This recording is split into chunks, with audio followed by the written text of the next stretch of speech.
చిత్తూరు జిల్లాలో సీఎం చంద్రబాబు మాట్లాడుతున్నారు. లైవ్ ద్వారా చూద్దాం. ఇది భారతదేశంలో విలువలకు మారు పేరని చెప్పి కూడా నేను మీకు తెలియజేస్తున్నా.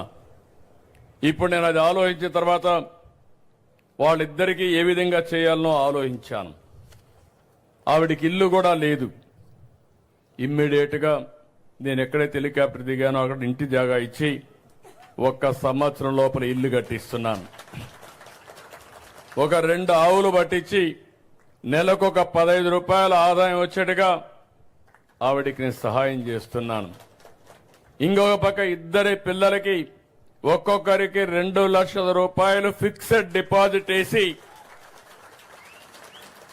వాళ్ళని చదివించి ప్రయోజకులు చేయాలని, ఉచితంగా చదివించాలని ఒక కార్యక్రమం పెట్టుకున్నాం. తండ్రి తల్లి బాధ్యత లేకుండా పోయారు. బాధ్యత కలిగిన వాళ్ళ కుటుంబానికి పెద్దగా నేను ఈ బాధ్యత తీసుకుంటున్నానని చెప్పి కూడా నేను మీకు తెలియజేస్తున్నా. ఇద్దరికి కూడా నెలకు 4,000 రూపాయలు ఒక 6 నెలలు ఇస్తాం. అది కూడా ఉపయోగపడుతుంది. ఉచితంగా చదివిస్తాం. వాళ్ళిద్దరిని ప్రయోజకులు చేసే బాధ్యత ఈ రాష్ట్ర ప్రభుత్వం తీసుకుంటామని చెప్పి కూడా నేను మీకు తెలియజేసుకుంటున్నాను. ఇలాంటివన్నీ చూసినప్పుడు 1వ తారీఖు నేను ఎందుకు అందరినీ పొమ్మన్నానంటే మా ఎమ్మెల్యేలని, ఎంపీలని, ప్రజాప్రతినిధుల్ని, అధికార యంత్రాంగాన్ని, మా కలెక్టర్ని, జాయింట్ కలెక్టర్ని అందరినీ వెళ్ళమన్నాను. వెళితే వాస్తవాలు తెలుస్తాయి. ఏసీ రూమ్లో కూర్చుంటే మీ బాధలు, మీ కన్నీళ్లు తెలియవు. అందుకే ఈరోజు అందరూ కూడా ఇక్కడికి వస్తున్నారు. వచ్చినప్పుడు వాస్తవాలు తెలిస్తే తదనుగుణంగా పనిచేసే పరిస్థితి వస్తుంది. అందుకే నేను ఇంకొక మాట కూడా చెప్తున్నా. ఈరోజు నేను మా అధికార యంత్రాంగాన్ని, రాజకీయ నాయకుల్ని పూర్తిగా నమ్ముతున్నా. కానీ నేను వీళ్ళు కరెక్ట్ గా చేస్తున్నారా లేదా అని కూడా టెక్నాలజీలో చూసుకుంటున్నా. నేను పింఛన్ ఇమ్మన్నాను. పింఛన్ ఎక్కడిచ్చాడో 3వ కన్ను పెట్టి నేను ఎక్కడున్నా పర్యవేక్షిస్తున్నాను. అది టెక్నాలజీ. ఎవరైనా ఒక వ్యక్తి పింఛన్ ఇస్తే పింఛన్ ఏ సమయంలో ఇచ్చాడు, ఎక్కడిచ్చాడు, ఆ ఇంటి దగ్గర ఇచ్చాడా, లేకపోతే వీళ్ళింటికి రమ్మన్నాడా, లేకపోతే సెక్రటరియట్కి రమ్మన్నాడా అని మానిటర్ చేసే మెకానిజం పెట్టాను. దీనివల్ల ఎవ్వరు కూడా తప్పించుకోలేరు. ఈ రోజు మీరు చూస్తే 7 గంటలకు ప్రారంభించాం. 10-11 గంటలకు 10కే 80% పింఛన్లు డిస్ట్రిబ్యూట్ చేశారంటే మనస్ఫూర్తిగా అధికార యంత్రాంగాన్ని అభినందిస్తున్నా. పేదవాళ్లకు మీరు అండగా ఉండండి. మీకు తోడుగా నేను ఉంటానని అధికార యంత్రాంగానికి కూడా విజ్ఞప్తి చేస్తున్నా. నాకు కావాల్సింది ఒకటే, ఈ పేదవాళ్ల జీవితాల్లో వెలుగు రావాలి. మీరు ఆనందంగా ఉంటే చూడాలని ఏకైక కోరిక తప్ప నాకు ఇంకొక కోరిక లేదు. మొన్న మీరందరినీ చూశాను. 5 ఏళ్ల పరిపాలన. మీరు ఈ విషయం కూడా గుర్తుపెట్టుకోవాలి. రాష్ట్రాన్ని విధ్వంసం చేశారు. ఓసారి మన చిత్తూరు జిల్లాలో అడవి పందులుంటాయి. అవి పొలం మీదకి వస్తాయి. తినిపోతే పర్వాలేదు, తిన్నంత తిని మొత్తం తొక్కేసిపోతాయి. అవునా కాదా? 5 ఏళ్లు ఇదే జరిగింది. నేను 4వసారి ముఖ్యమంత్రి. నాకే అర్థం కావడం లేదు ఇప్పుడు ఏం చేయాలని దిక్కుదోచని పరిస్థితి వచ్చింది. కానీ మీరు ఒక మంచి పని చేశారు. కష్టాల్లో ఉన్నప్పుడు విజ్ఞత ప్రదర్శించారు. ఆ విజ్ఞతే ఎన్డీఏతో పొత్తు పెట్టుకొని మేము అందరం కలిసి పోటీ చేస్తే, నేను, జనసేన, బీజేపీ పోటీ చేస్తే 93% సీట్లు గెలిపించిన ఘనత ఆంధ్రప్రదేశ్కి దక్కింది. అది ఒక సంజీవునిగా పనిచేసింది. అంత మునుపు 2019లో మీరు అనుకున్నారు నేను అన్ని చేసి ఇంకా ఎక్కువ చేస్తారని. కానీ వచ్చిన తర్వాత అర్థమైంది. ఎప్పుడు కూడా మీరు ఒక విషయం గుర్తుపెట్టుకోవాలి. ఏ నాయకుడికైనా బాధ్యత ఉండాలి. ఈ రోజు ఉంది, రేపు ఉంది, ఎల్లుండి ఉంది. ఒక ఇంట్లో మీ ఊర్లో ఒక కుటుంబ పెద్ద ఉంటాడు. 1,00,000 రూపాయల ఆదాయం వస్తుంది. 3 లక్షలు ఖర్చు పెడతాడు. ఆయన 1,00,000 రూపాయలు తాగేస్తాడు. ఇంట్లో వాళ్ళకి తలా కొద్ది పంచేస్తాడు ఎవరు అడగకుండా. 2-3 ఏళ్ల తర్వాత ఏమవుతుందంటాను, అప్పులో ఇంటికి వచ్చి జప్తు చేసే పరిస్థితి వస్తుంది, బజార్లో పడే పరిస్థితి వస్తుంది. అదే జరిగింది. ఈ రోజు నేను అప్పడిగితే అప్పు ఇవ్వమనే పరిస్థితికి వచ్చారు. మీరు ఎక్కువ అప్పు చేశారు, మీకు తిరిగి కట్టే పరిస్థితి లేదని నిర్మోహమాటంగా చెప్తే, కాదు నాకు కూడా ఒక వ్యక్తిత్వం ఉంది, గతంలో చేశా, మళ్లీ దీన్ని గట్టెక్కిస్తానని సవాల్ చేసి చెప్పి 9 నెలల్లోనే ఒక్కొక్క అడుగు వేసుకుంటూ ముందుకు వచ్చాను. మీరు చూడండి, మొదటి నెల నేను పింఛన్లు ఇస్తానని చెప్పాను. ఇప్పుడు 9వ నెల నేను అడుగుతున్నా మిమ్మల్ని అందరినీ, ఇప్పటి వరకు మీకు ఎవ్వరికైనా ఇబ్బంది వచ్చిందా అని అడుగుతున్నా. మొదటి తారీఖు ఇచ్చానా లేదా అని మిమ్మల్ని అడుగుతున్నా. ఇచ్చారంటే చేతుల పైకెత్తండి.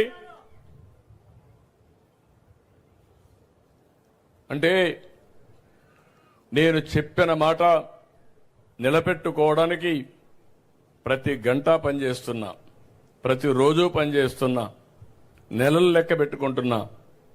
నేను పరిగెత్తున్నా, మా అధికార యంత్రాంగాన్ని పరిగెత్తిస్తున్నా, ప్రజాప్రతినిధులు కూడా చైతన్యవంతులు చేసి ఈ కార్యక్రమంలో భాగస్వాములు చేస్తున్నాం. అందుకే ఈరోజు మీ అందరూ గుర్తుపెట్టుకోవాల్సింది, ఈ పింఛన్లతోనే నేను ఆపడం లేదు. ప్రతి ఒక్క వ్యక్తికి కూడా ఆర్థిక స్వావలంబన రావాలి. పేదవాడు జీవితంలో పేదవాడుగా ఉండడానికి వీలు లేదు. మీలో కూడా చైతన్యం తీసుకొచ్చి చేయూతనిచ్చి మిమ్మల్ని కూడా 10 రూపాయలు సంపాదించుకునే మార్గం చూపించాలనేది నా ఆలోచన. అది చేస్తానని మరొక్కసారి మీ అందరికీ హామీ ఇస్తున్నా.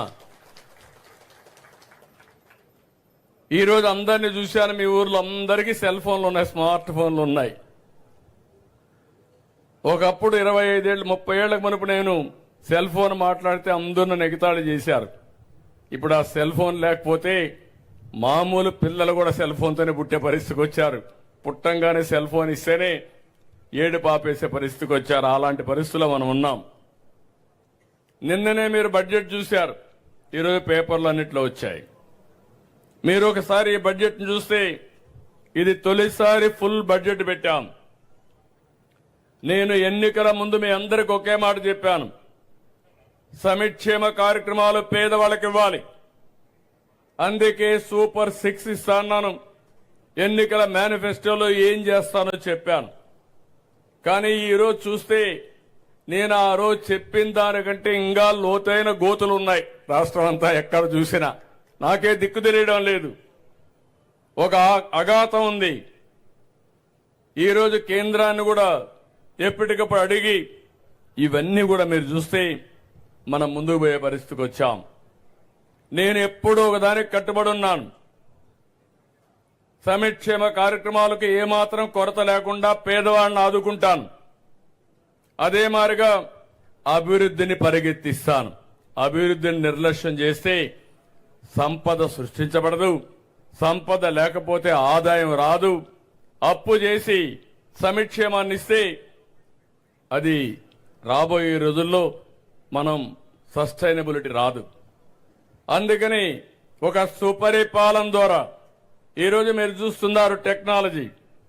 మీరంతా ఏం ఆలోచిస్తారంటే టెక్నాలజీ పెట్టుకొని మీ వాళ్ళకి ఎవరికైనా మెసేజ్లు పంపించాలంటే పంపిస్తారు, లేకపోతే ఒక సెల్ఫీ తీసుకుంటారు. నేను వస్తా ఉంటే ఇప్పుడు సెల్ఫీ అనేది మామూలుగా అందరికి అలవాటు అయిపోయింది.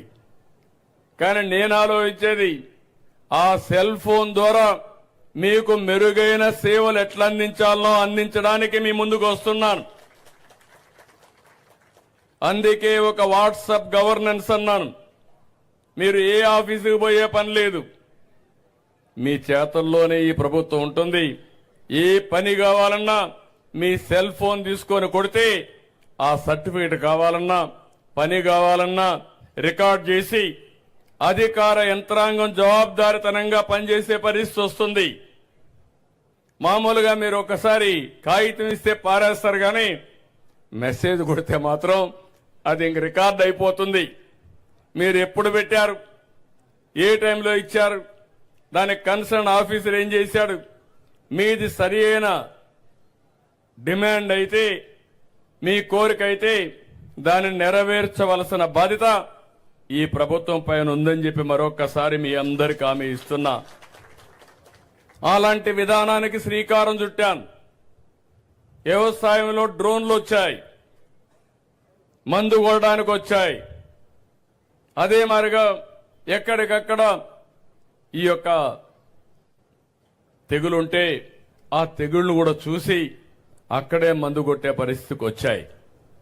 ఇలాంటివన్నీ కూడా వినూత్నంగా ఆలోచించి ముందుకు పోతూ ఈ రాష్ట్రాన్ని పునర్నిర్మాణం చేయాలనే ఉద్దేశంతో ముందుకు పోయాం. అందుకే నేను చెప్పాను, అభివృద్ధి, సంక్షేమం, సుపరిపాలన ఈ మూడు ద్వారా ఈ పేదవాళ్ని పైకి తీసుకొచ్చే బాధ్యత నాది. అందుకే ఈ సంవత్సరం 3 లక్షల కోట్ల రూపాయలు బడ్జెట్ పెట్టాం.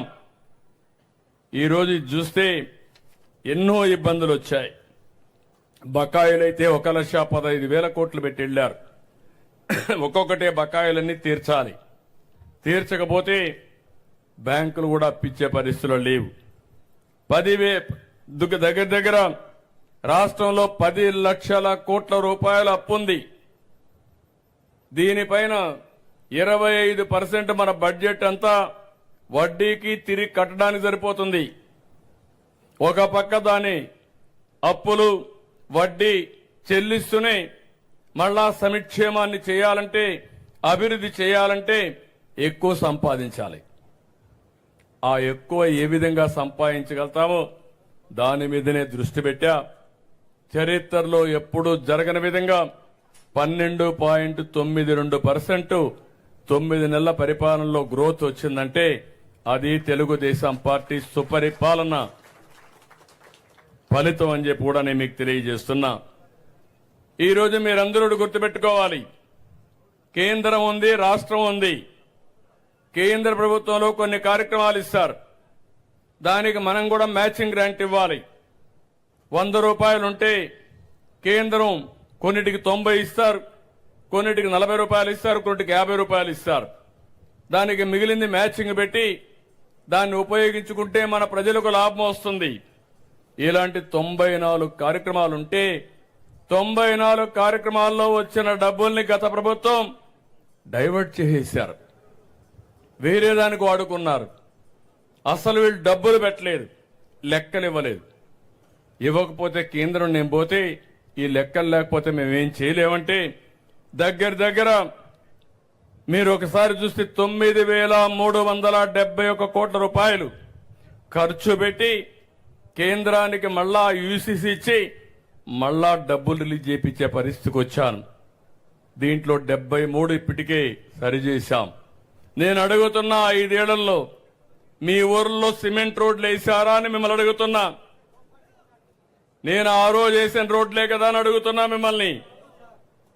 పాడి రైతులున్నారు చిత్తూరు జిల్లాలో, గోకులాలు కట్టారా అని అడుగుతున్నా. ఈరోజు కట్టామా లేదా అని మిమ్మల్ని అడుగుతున్నా. ఆ రోజు లేనిది ఇప్పుడు ఎట్టొచ్చింది? మీరు చేసిన తప్పుడు విధానాల వల్ల వచ్చిన డబ్బుల్ని పంది కుక్కులు మారుగా వీళ్ళు పంచుకున్నారు. ఈ రోజు ఈ ప్రభుత్వం చిత్తశుద్ధితో ప్రతి ఒక్క పైసా కూడా పేదల కోసం ఖర్చు పెట్టే ఏకైక ప్రభుత్వం అని మీ అందరికీ హామీ ఇస్తున్నా. అంటే మనం అందరం కూడా చెత్తలో ఉండాలి. ఈరోజు మీరు చూడండి, చెత్త మీద పన్నేశారు, కానీ ఆ చెత్త మాత్రం తీయలేదు.